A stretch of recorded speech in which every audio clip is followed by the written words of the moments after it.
Thank you, dear Professor Silaji. Dear professors, dear friends, it is really a special honor to be here today at this conference, and I would like to express my gratitude to the Central European Academy and to all other co-organizers of this conference and to the Ferenc Madl Institute of Comparative Law. As you already know, my presentation will be dedicated to the legal protection of state and national symbols in the Republic of Serbia.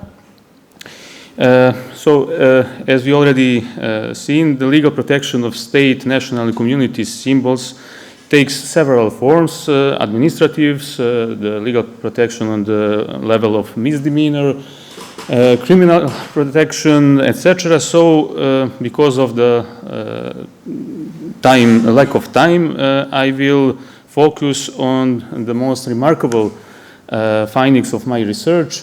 And for more information, of course, you will be able to read the book chapter that will be published. I decided, when I saw that I will be presenter at the last session, I decided to put more pictures on my presentation in order to, I know that we all are exhausted from the all day working, so maybe it will attract your attention and will be easier to follow the presentation. I'm the member of the Department of Legal History in my school, so I must start with some history at the beginning. So from the historical point of view, the legal regulation of state symbols appeared first. And during the 19th century, the struggle for liberation of Serbs in Ottoman Empire was at the same time the struggle for the free use of national symbols. I actually teach national legal history, and I was surprised during the work on my book chapter that actually this struggle to use for the free use of national symbols in Ottoman Empire was very intensive, and that lasted for at least 30 or maybe 40 years in Serbia. You can see here the coat of arms, or anyway the symbols that were used during the first Serbian uprising from 1804 to 1813, and you can see different symbols that were used at the time. For example, there is a coat of arms of what was the coat of arms of Serbia, of Tribalia, that is some mythical land that probably were in Serbia, the coat of arms of Rama.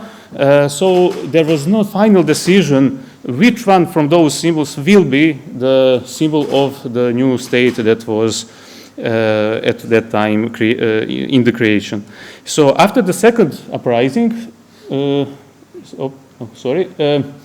the decision was made that only one of those symbols, in particular this one here, will be used as the coat of arms of the new state, because that was the coat of arms that was perceived as Serbian coat of arms.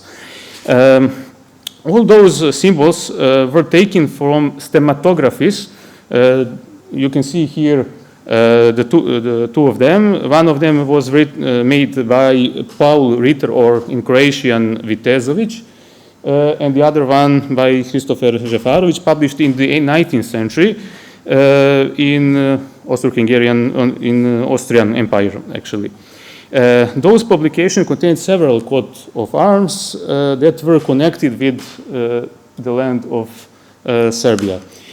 Shortly after the Principality of Serbia gained its independence, according to the provisions of Berlin Peace Treaty, preparations for the proclamation of the kingdom began, and then the idea of improving the appearance of the state coat of arms emerged, and this task was entrusted to well-known Serbian historian Stojan Novaković, who wrote actually the first book in Serbian language regarding the heraldry in Serbia.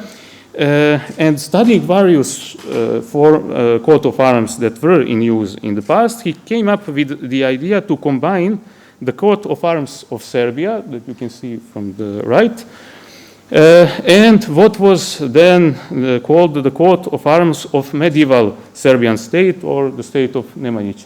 You can see from the left side. The new law, the law on coat of arms of the Kingdom of Serbia, was passed in 1882, and the pattern established at the end of the 19th century in the Kingdom of Serbia is still in force. This law is still in force. The Constitution, what is that pattern? You will see now. So the Constitution prescribes the existence of state symbols and regulates them in detail. The Council of Ministers, or the government, then determines the appearance and the graphic design of the coat of arms by a special decision or decree. And finally, the archetype of the coat of arms is made by and kept by a Ministry of Justice. That is, since 1882, the same system that was even in other states. So you can see the combination from the left side, that is restyled and in modern type. During the period of multinational state, in the interwar period and socialist state in the second half of the 20th century, there were attempts of creating new symbols that were based on prevailing ideologies of those periods. So you can see there, for example, Yugoslav integralism on the left, together with symbols of Croatia, Slovenia, and Serbia. Here it is the coat of arms of the Republic of Serbia in Yugoslavia during the socialist Yugoslavia, and you can see that the cross was removed from the coat of arms, something similar that happened in other countries. And on the right, you can see the coat of arms of the Federal Republic of Yugoslavia. That was the last Yugoslavia that existed. Actually, Serbia, there is, in this aspect, Serbia is different from all other Eastern European and Central European states because it remained in the multinational state for another 15 years. And you can see here the combination that is similar to Czechoslovakian combination. So the symbols of Serbia and Montenegro combined on the shield that is on the double-headed eagle. So the 2006 Constitution of the Republic of Serbia regulated the appearance of the state symbols. The Constitution does not regulate the protection of national symbols. There is one exception, of course. Those are the symbols of national minorities, and this protection is related to the preservation of their identity. The right of autonomous provinces, there are two autonomous provinces, one of Vojvodina in northern and Kosovo in southern Serbia, and local self-government units have the right to determine and regulate the appearance and the use of their symbols according to the Constitution. Also, the Constitution protects the right to free manifestation of religious beliefs, and that means that protects the free use of religious symbols. But the situation is the same as in Croatia. There are no regulations that will regulate the use of symbols of religious organizations. Their coat of arms, their flags, there are no such. That's something that is not regulated at all. Unlike certain European countries in which exposure to the destruction or defamation of state symbols has been decriminalized or reduced to the level of misdemeanor, the criminal code of Serbia prescribes the criminal protection of state symbols. It is pretty much similar like in other countries. So the criminal offense of defamation of Serbia consists of public exposure to the desecration of Serbia and its symbols, flag, coat of arms, etc. The criminal code provides a special defense which applies to this criminal offense.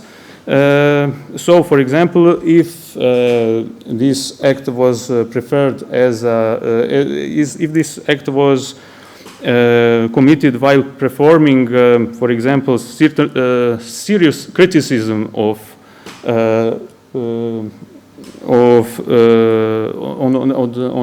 scientific basis or something like that, then there is no criminal liability. This defense greatly restricts the criminality of this behavior.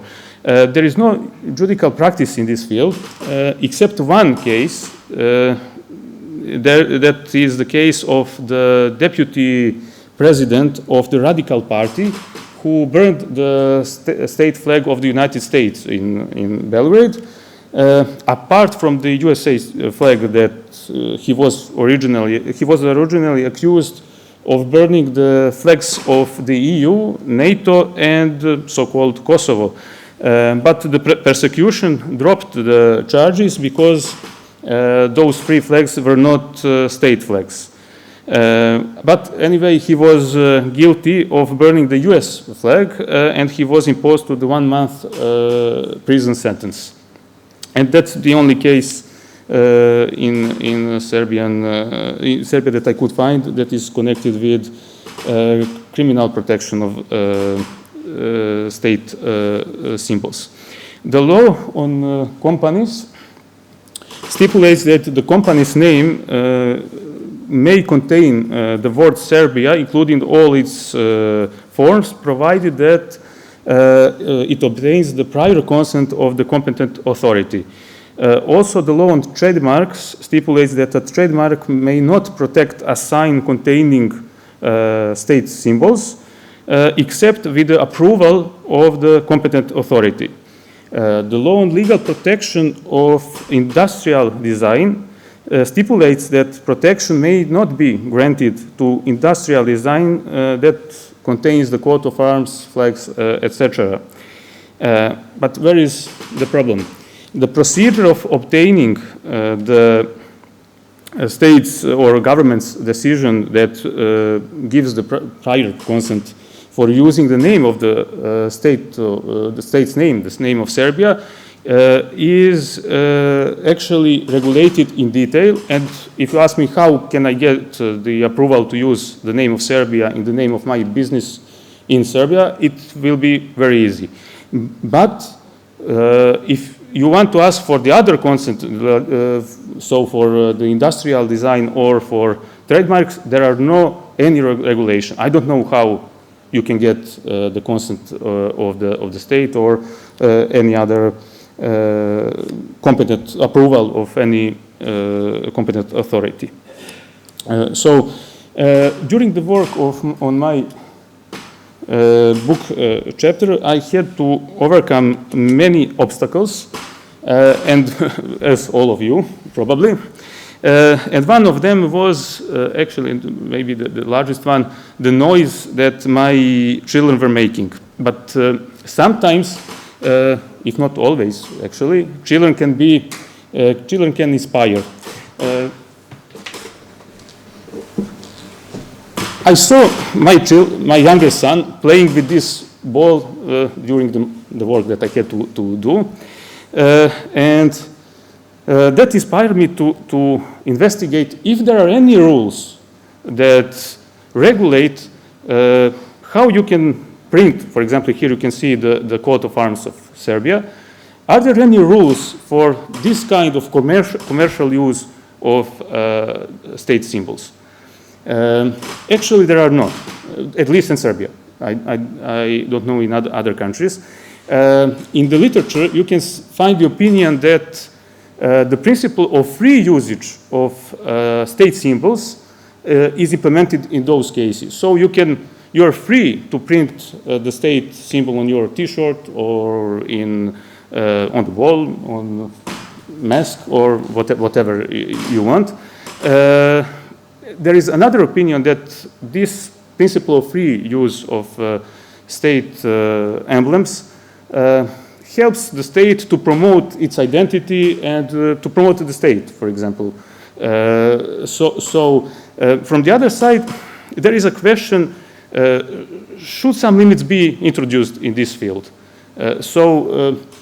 Maybe I understand that then the other side will say this field will be over-regulated then maybe, but from the other side, maybe some limitations, at least to protect the state symbols from immoral or improper use, should be introduced. We can discuss about that later. I must return this ball to Belgrade because you will hear the noise in all Central European countries. Also, I wanted to present two recently adopted laws in Serbia. I as a Serb should always disagree with the Croatians, but I must agree with my dear colleague from Zagreb that language is really important symbol, and last year new law was adopted in Serbia regulating the use of Serbian language, and that is something that is more important than language, that is a script or alphabet. Probably you know that we use both alphabets, the Cyrillic and Roman. The Cyrillic script is considered as the symbol of Serbian national identity. The use of Roman alphabet, anyway, in everyday life has prevailed for, I should say, practical reasons. Probably most of us, we use English every day, and it is easier to use the Roman script even for our language. There was a need now to renew, let's say, the use of Cyrillic script and to take some measures to protect it. The goal of this law that was recently passed was to protect the Cyrillic script and also to I have 2 minutes more. Okay. But also to help or to enforce on some way the use of Cyrillic script in public life, in public sphere. This law goes beyond the similar laws in other countries that regulate the official use of language or the use of the official language. So the law declared the Serbian language a public good of a national culture, while the Cyrillic alphabet was declared the mother script of the Serbian language. This law prescribes the obligatory use of the Serbian language and the Cyrillic script by the state bodies and all other organizations that exercise public authority, public companies, public services, all the educational institutions of all levels. It is also envisaged that tax and administrative reliefs for businesses and other entities that use the Cyrillic script can be established. I must say at the end that this law applies also to the languages and scripts of all national minorities. So it is not only about the Serbian language and Serbian script. And finally, another interesting law that passed last year also is about the protection or preservation of the cultural and historical heritage of the holy monastery Hilandar. That is the monastery located in northern Greece. It is Serbian national and religious symbol. I do not have time now to explain it. Yes, that's it. To explain it.